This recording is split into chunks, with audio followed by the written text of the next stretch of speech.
Okay, let's dive into this. For decades, the public fascination with Brad Pitt wasn't really about the movies, was it? No, not at all. It was intensely focused on his love life. He couldn't escape the headlines. Right. He had the high-profile marriage to Jennifer Aniston, which seems so stable. Right. And then, of course, the absolute global storm that was the chapter with Angelina Jolie. A storm is a good word for it. Yeah. And that kind of scrutiny creates this massive pressure cooker. It does. And what's so fascinating now when you look at the source material is how that whole narrative has just flipped. Yeah. The center of his world, it's not the romantic partner anymore. It's not the next big film. It's his kids. It's his children. It's a much quieter story, but I think a much, much deeper one. It's really about a total restructuring of who he is. Mm-hmm. We're going to focus today on how fatherhood has become this central anchor in his life. Mm-hmm. And specifically, the sources point to his bond with his son, Knox Jolie-Pitt. Knox and his twin sister, Vivian. I mean, they were born right into the eye of that media hurricane back in 2008. And this deep dive, it's really an examination of consequence, how all that public pain creates these very private, very firm boundaries. Right. And we know he's in a serious relationship now with Ines de Ramon, a jewelry executive. Which, of course, immediately sparks that one question. Will he marry again? Is there another big public chapter coming? And our mission today is to dig into the source material, which details all these emotional, legal, and symbolic reasons why the answer to that question seems to be a very firm no. It's a refusal that's described not as, a lack of love, but something really personal. Deeply personal. Yeah. And protective. To get it, you have to start with this idea that kind of runs against everything we think about romance. Which is? For Brad Pitt, right now, marriage no longer means stability. It doesn't mean security. It's the opposite. It represents a potential liability. It carries this immense weight, legal, emotional, symbolic, all tied to the most painful time in his life. That's the pivot point, isn't it? The shift from security to risk. So can you walk us through what those immediate risks really are for him? Sure. I mean, post-Jolie, every single decision seems to be weighed against the potential for renewed chaos. Mm-hmm.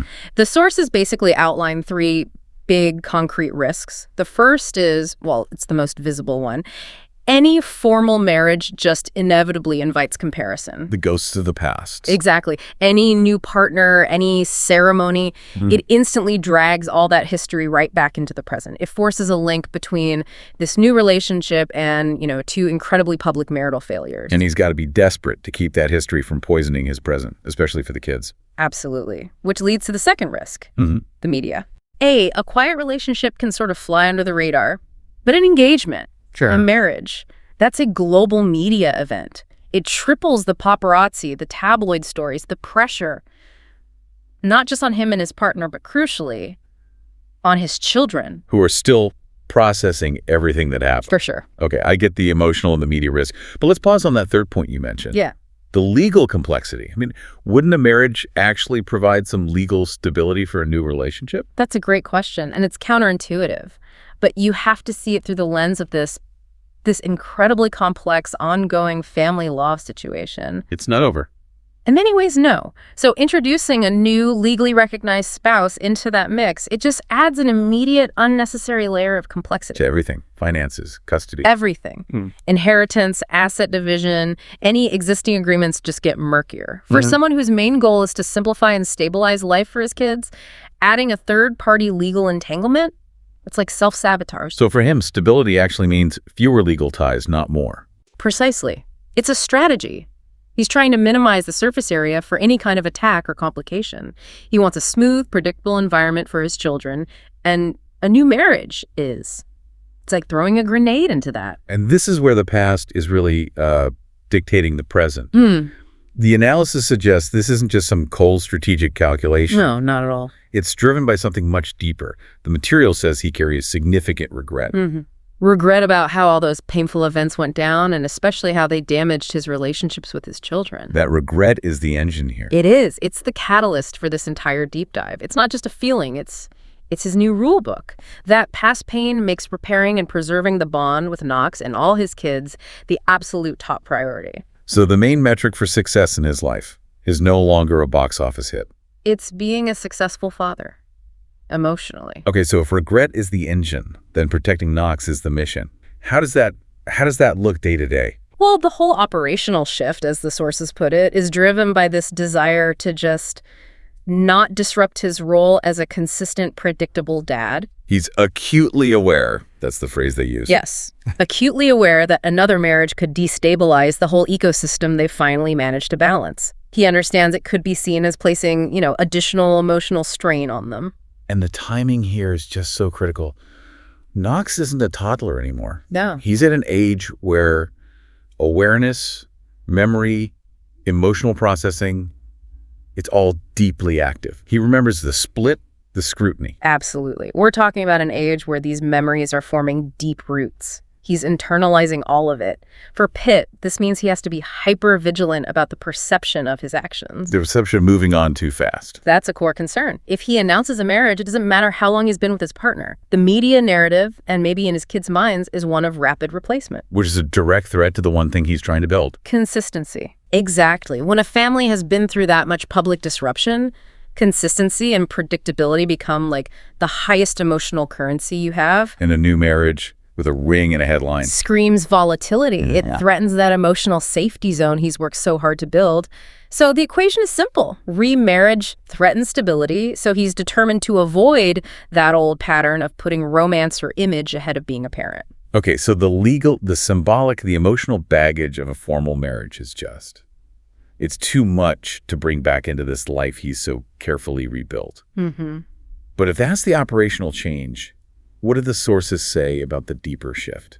I mean, who he is now, fundamentally. They describe a man who has fundamentally changed. His old motivations, that need for external validation, the awards, being Hollywood's golden boy. That's all faded. It's gone. We're seeing a shift from striving for these external markers to just achieving internal stability. So what drives him now, if it's not fame or public approval? Yeah. His life is apparently structured around three non-negotiable values. And they're all designed to maintain that consistent environment for his kids. Okay. They are privacy, routine, and personal accountability. Let's break those down.